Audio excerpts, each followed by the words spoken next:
Warahmatullahi wabarakatuh. Waalaikumsalam warahmatullahi wabarakatuh. Alhamdulillahi rabbil alamin. Wassalatu wassalamu ala asyrafil anbiya'i wal mursalin Sayyidina wa maulana Muhammadin wa ala alihi wa sahbihi ajma'in.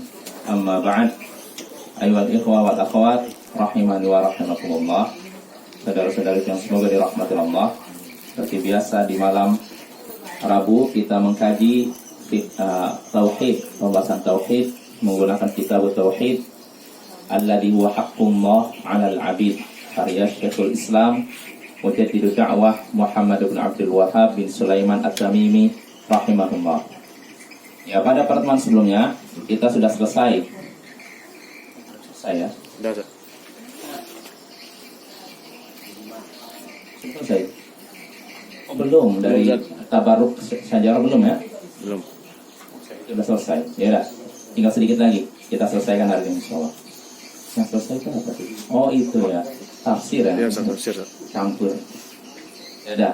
Pada pertemuan sebelumnya kita sudah masuk masail, permasalahan-permasalahan yang ada dalam bab man tabarraka bi syajaratin aw hajarin wa nahwihima.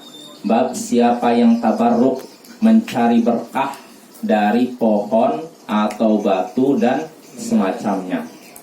Pada pertemuan sebelumnya kita sudah sampai masalah yang ke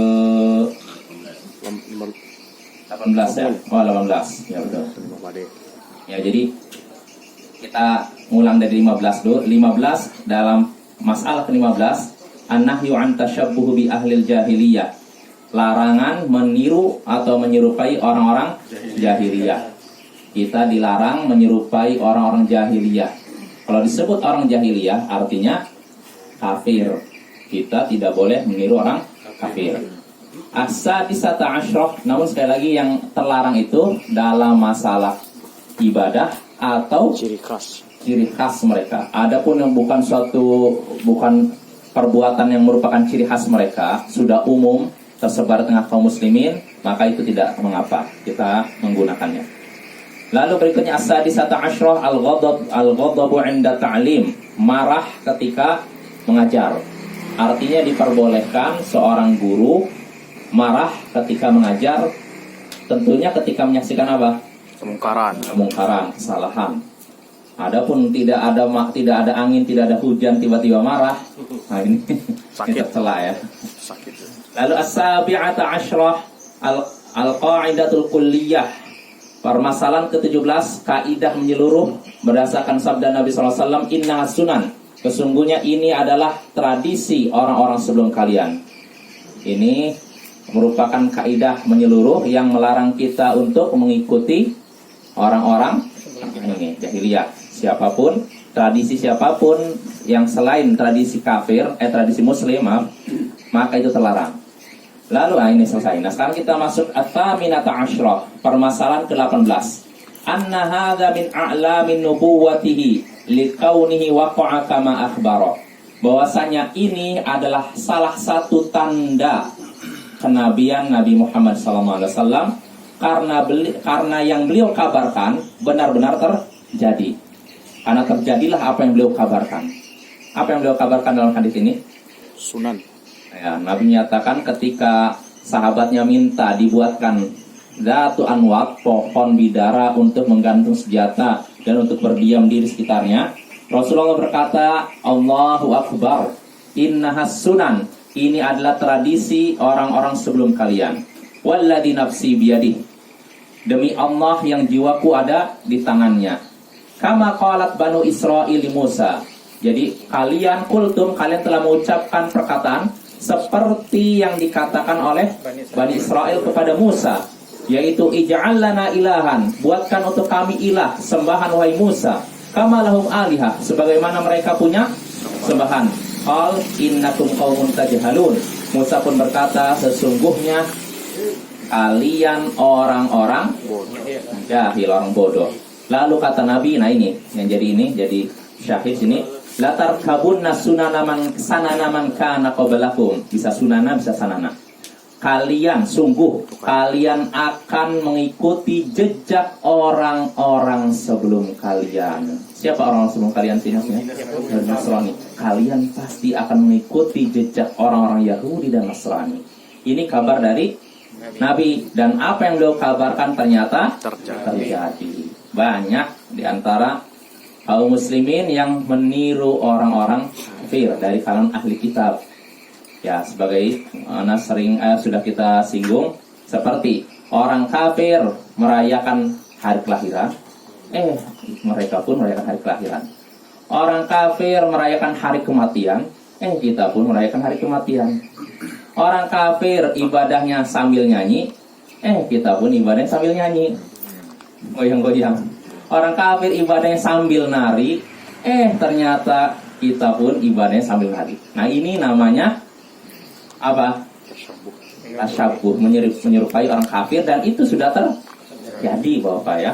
Mungkin kalau Bapak mau lihat Google atau lihat di YouTube, lihat bagaimana ada sebagian umat Islam yang ibadahnya sambil nari, goyang-goyang. Dan bagi mereka ibadah seperti yang dipraktekkan oleh orang-orang sufi. Mereka nari itu bukan sekedar ya refreshing ibaratnya, tapi untuk mendekatkan diri kepada Allah. Jadi mungkin bisa lihat di YouTube lah, ada orang seperti peci Turki tinggi itu dan celananya seperti rok itu berputar. Iya, berputar-putar sana. Dan itu bukan cuma di Turki, di Indonesia pun ada. Ketenangan jiwa.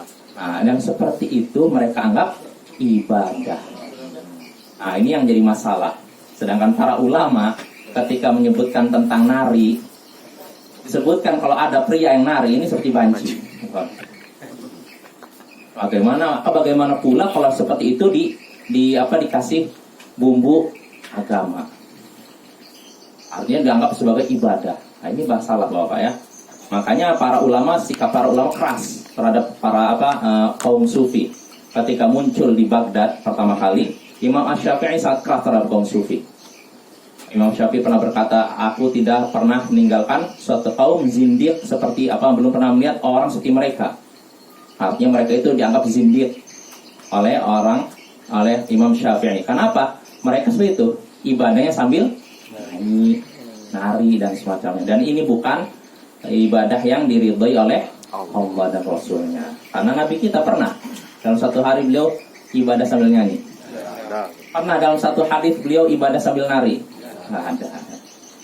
Maka jangan kita tiru langkah mereka. Dan ini kebiasaan umat terdahulu ternyata terjadi di umat ini. Masih banyak lagi Bapak ya. Siapa yang bisa ngasih contoh lagi selain ini? Apa aja? Ya itu tadi ya mirip seperti itu perayaan tahun ini ya. Terus apa lagi? Ya seperti itu yang kebiasaan kafir dan tiru. Terutama yang berbau ibadah. Kalau itu kan seperti adatnya. Kalau yang ibadah itu apa? 1 hari meninggal 1, 2, 3, 4, 5. 40 hari. Itu dari ahli kitab ya? Ada ya? Hari bisa jadi. Tapi yang saya tahu kalau yang 3, 7, 40 dari Hindu katanya. Oh, bukan dari itu. Ulah ya. Bisa jadi ulah. Bisa jadi di sana juga ada.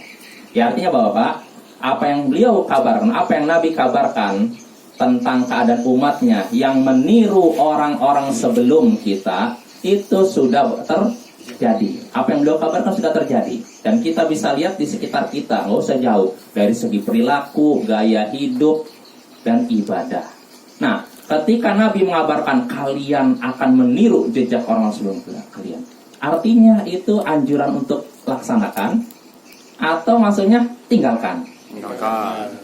Ya, tinggalkan. Artinya Nabi ketika mengabarkan ini bukan berarti ya sudah kalau gitu kerjakan. Kenapa? Karena Nabi katakan kalian pasti mengikuti jejak orang sebelum kalian. Berarti ini perintah dari Nabi. Nah, keliru ya. Sama seperti ini Bapak. Ada sebagian orang keliru memahami hadis tentang perpecahan umat. Nabi sudah mengabarkan, hadisnya masyhur, sering kita dengar kan. Nabi dalam hadis yang sangat ini, sebagian ulama menyatakan mutawatir, iftaraqatil yahudu ala 71 firqah. Orang-orang Yahudi telah terpecah menjadi 71 golongan. Waftaraqatin nasara ala 72 firqah. Dan umat Nasara telah terpecah menjadi 72 golongan. Wasataftariqu ummati ala 73 firqah.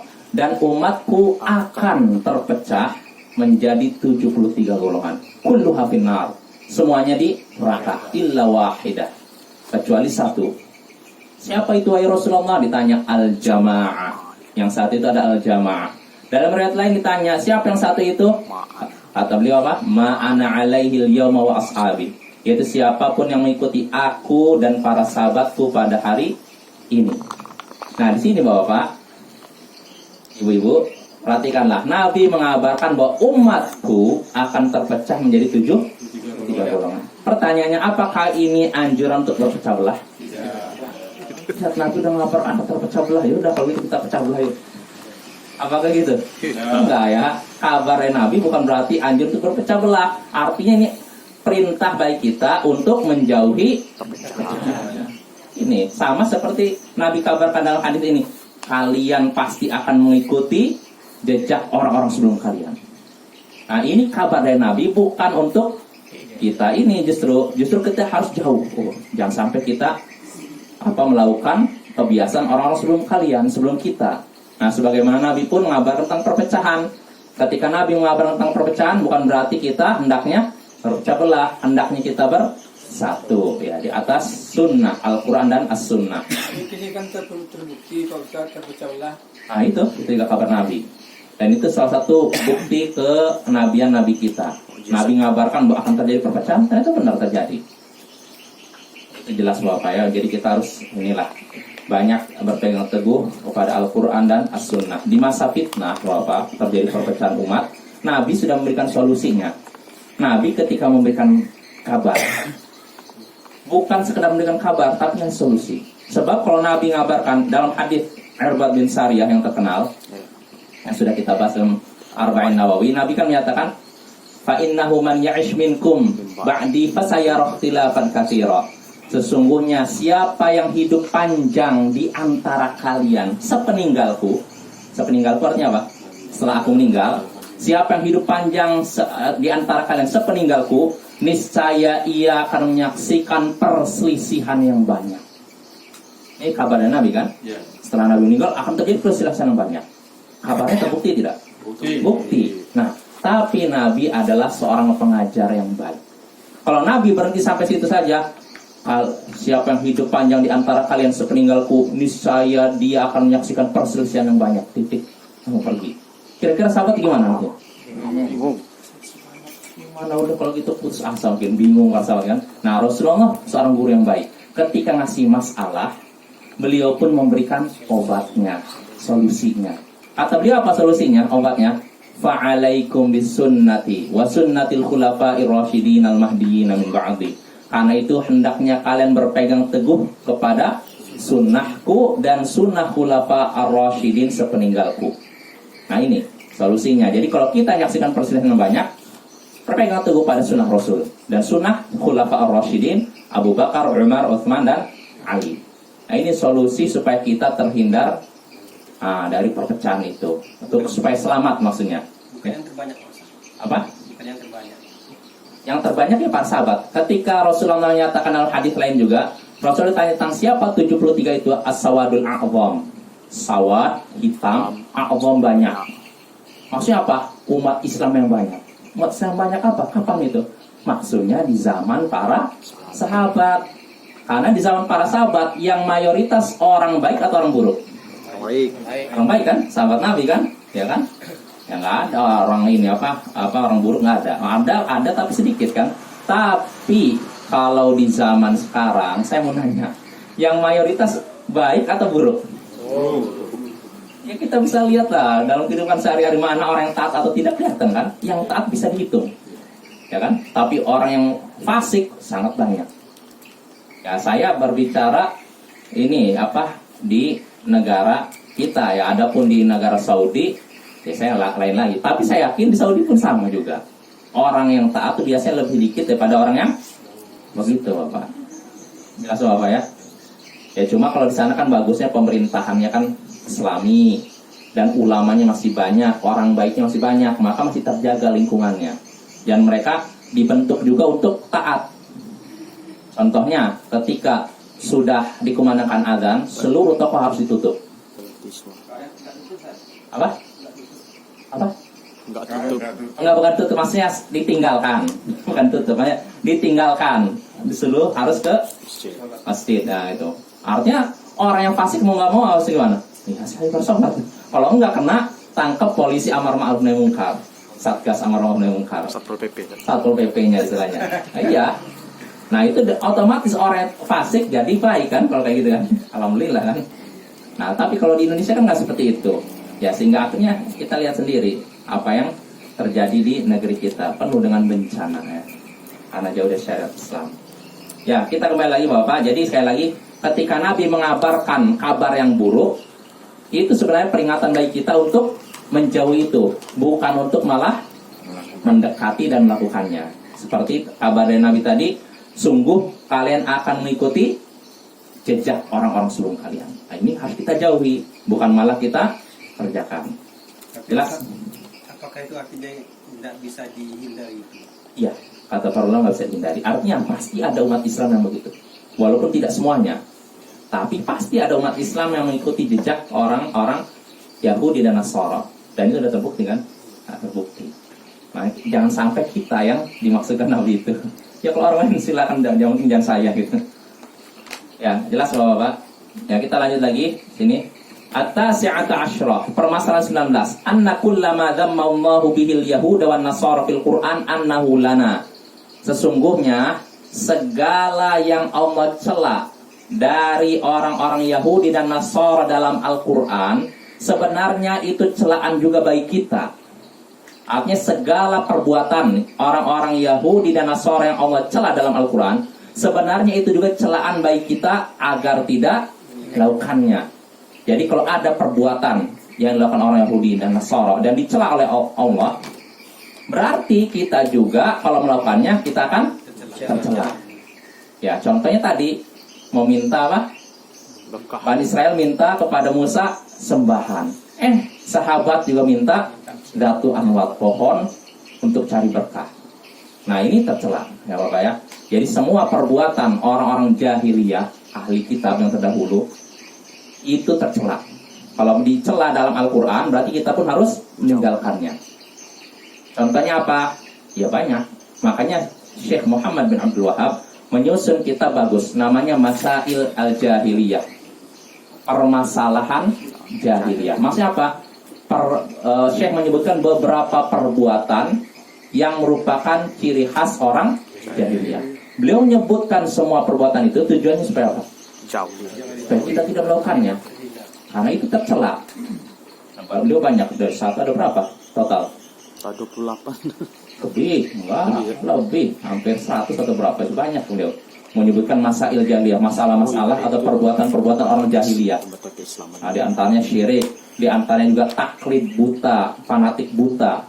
Bapak-bapak, kalau ada, nah, ini juga nasihat bagi saya pribadi dan bapak-bapak serta ibu-ibu, jangan fanatik buta kepada siapapun, walaupun itu ustadz kita, guru kita. Artinya gini, yang menjadi patokan, saya sering ulang, dalil, bapak. Jangan ikuti orangnya, tapi ikuti dalilnya.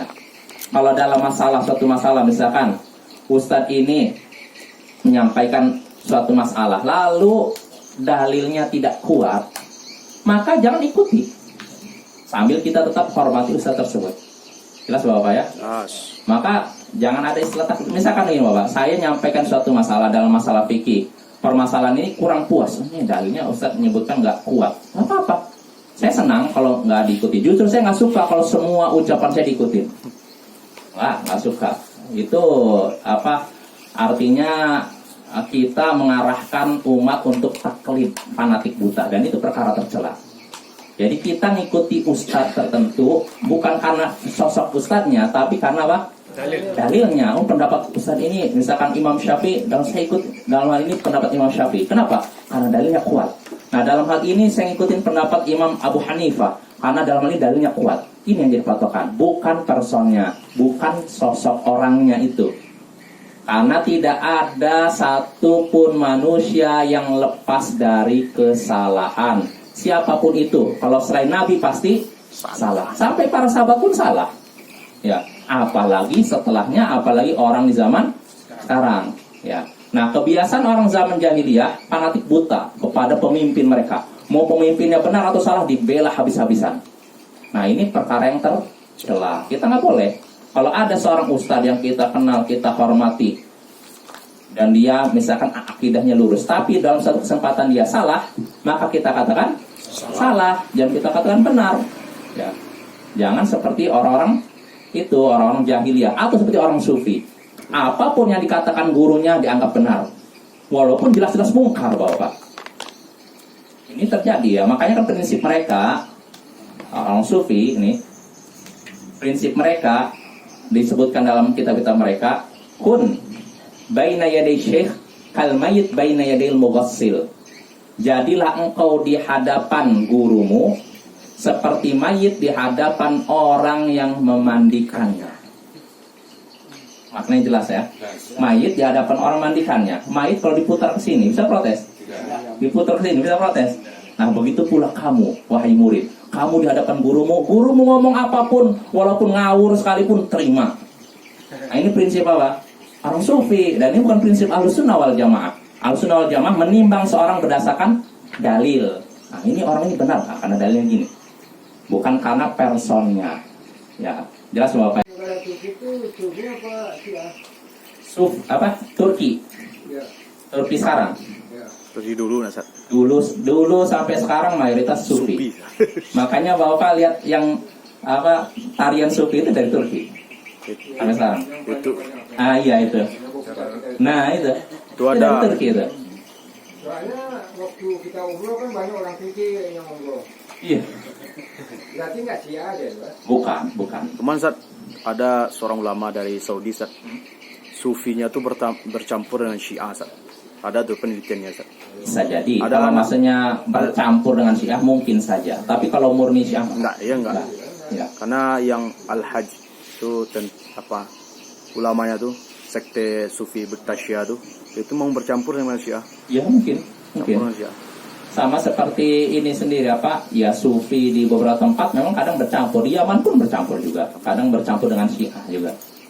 Tapi kalau dikatakan Syiah tulen enggak.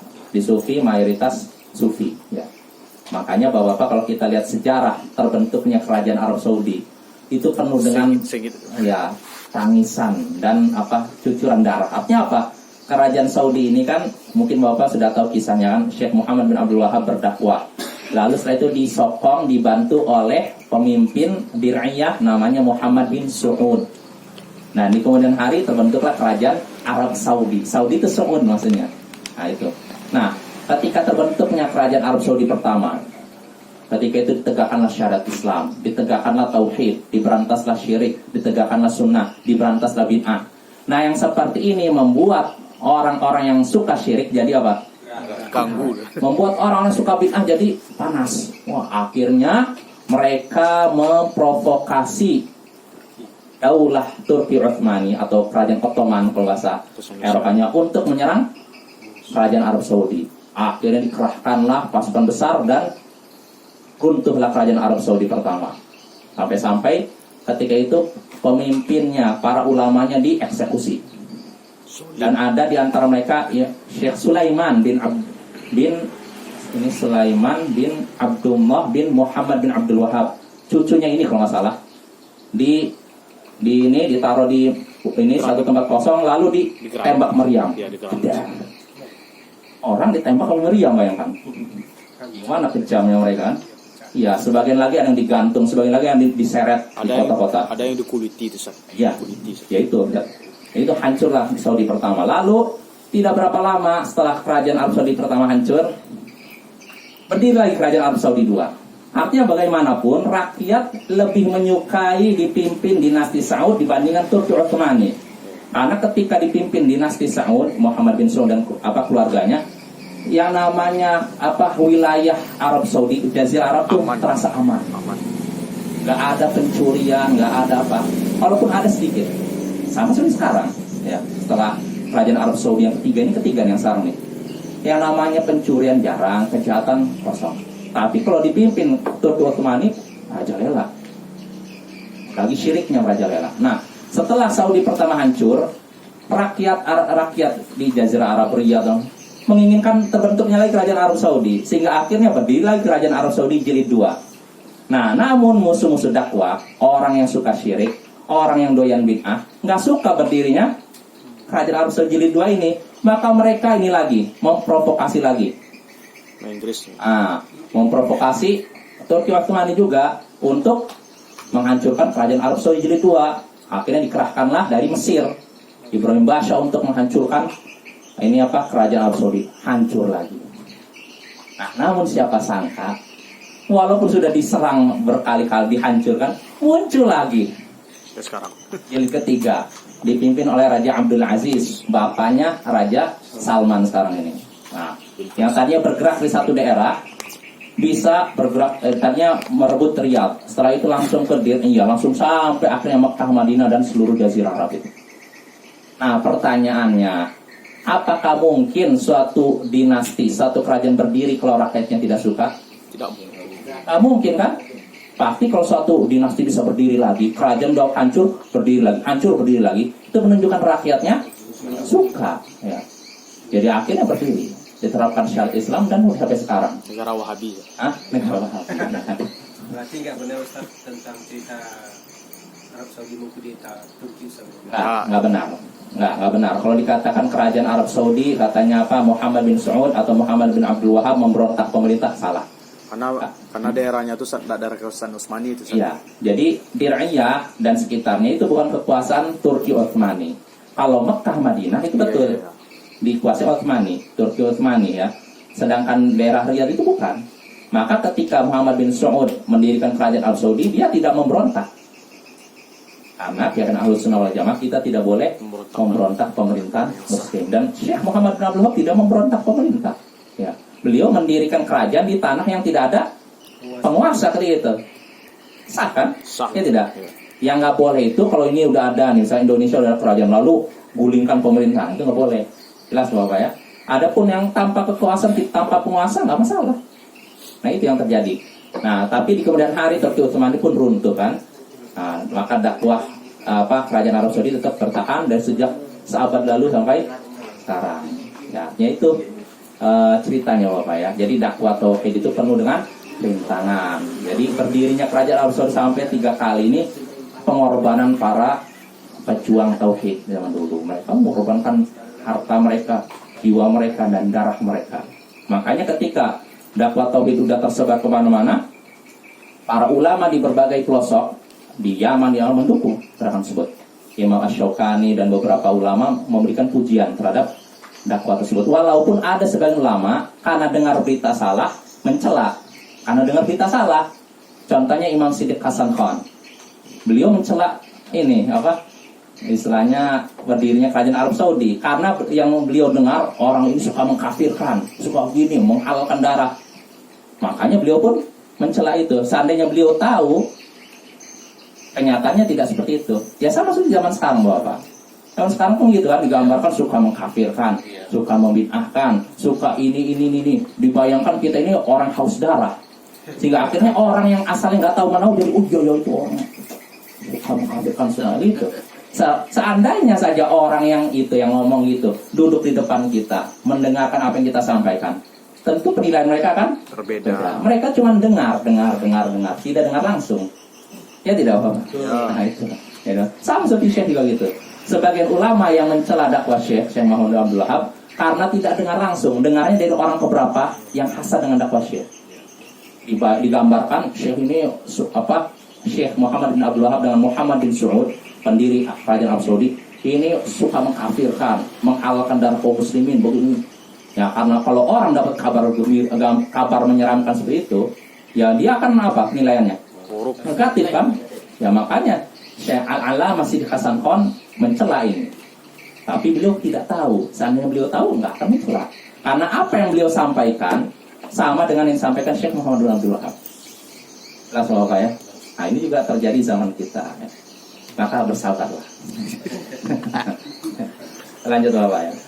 Ya. Sama juga ya, Pak. Apa? Lihat di YouTube itu kan banyak juga perdebatan saya itu, Pak. Itu kan ulama-ulama semua, Pak. Yang iya, artinya kadang orang itu gimana ya? Gini Bapak. Dari dulu kalau saya lihat kebiasaan orang-orang yang berpenyakit tuh mereka mainnya dusta dan fitnah. Nggak berani adu hujjah. Nggak berani adu hujjah. Melalui bahasa. Jadi karena mereka ngerasa, oh kita udah kalah hujjah nih, udah bisikan pada penguasa, tangkap ini, udah bikin meresahkan masyarakat, memecah belah masyarakat, ini akan tangkap. Pintu masuk teroris. Iya, Ulama Jokowi ya, Ustaz. nah, itulah. Iya, itu seperti Syekhul Islam Ibnu Taimiyah. Syekhul Islam Ibnu Taimiyah hidup di zaman beliau, musuh beliau banyak, tapi semuanya kalah hujah. Nah, karena udah ngerasa kalah hujah, akhirnya para musuh dakwah beliau mendekati penguasa, tangkap dia, beliau penjara. Kasih label negatif dulu Ustaz. Oh iya, Kalau nggak mempan baru penguasa. iya, begitu.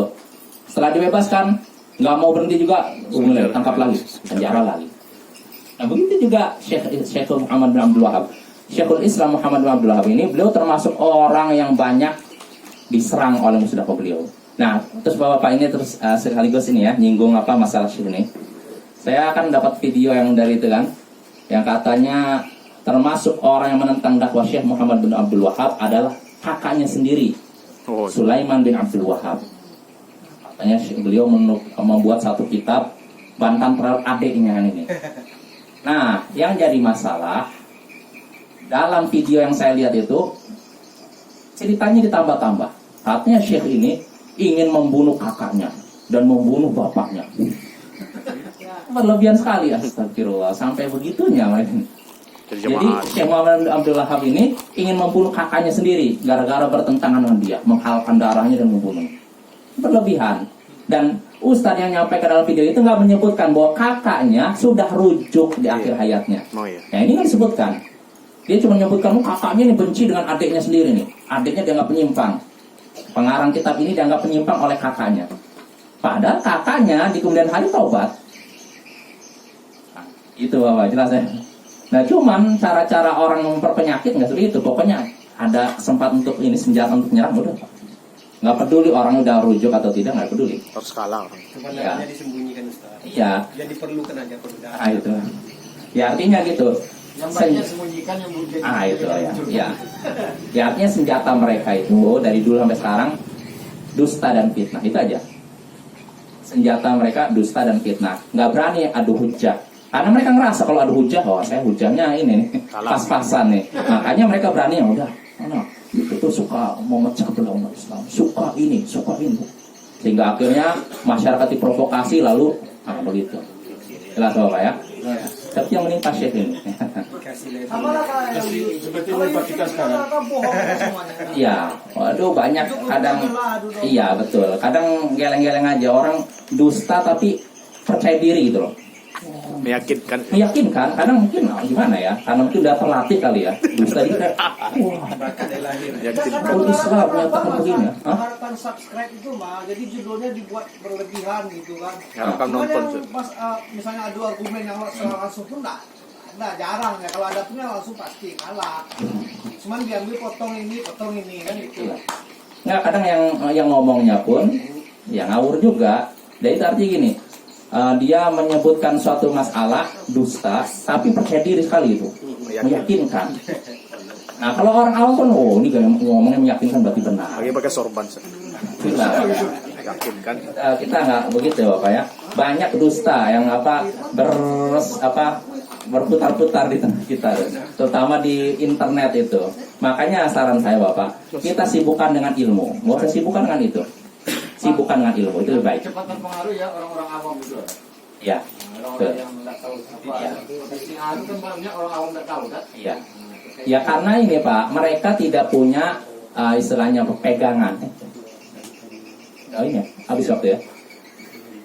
Orang tuh kajian ya. Kajian ya. Karena mereka tidak punya pegangan, ngikuti apa saja arus anginnya ke sini ikut sini yang gitu. Orang tuh kajian gini Pak. Kalau kita kan punya pegangan, kita kan gini, yang namanya beragama itu kan berdasarkan Al-Quran dan Sunnah dengan pemahaman siapa? Salafus saleh, para sahabat tabi'in itu. Bukan pemahaman guru ini, bukan begitu. Nah kalau orang awam kan nggak ngerti seperti itu. Bahkan yang lihat siapapun yang menyampaikan muka ikuti. Nah, itu yang jadi masalah. Itu habis ya. Ya dah. Setelah kita lanjutkan lagi pada pertemuan berikutnya, selesai. Dan soal kita selesaikan pada pertemuan berikutnya bab man tabaraka bi syajaratin aw hajarin wa nahwu. Subhanallah wa bihamdihi. Assalamualaikum. Waalaikumsalam.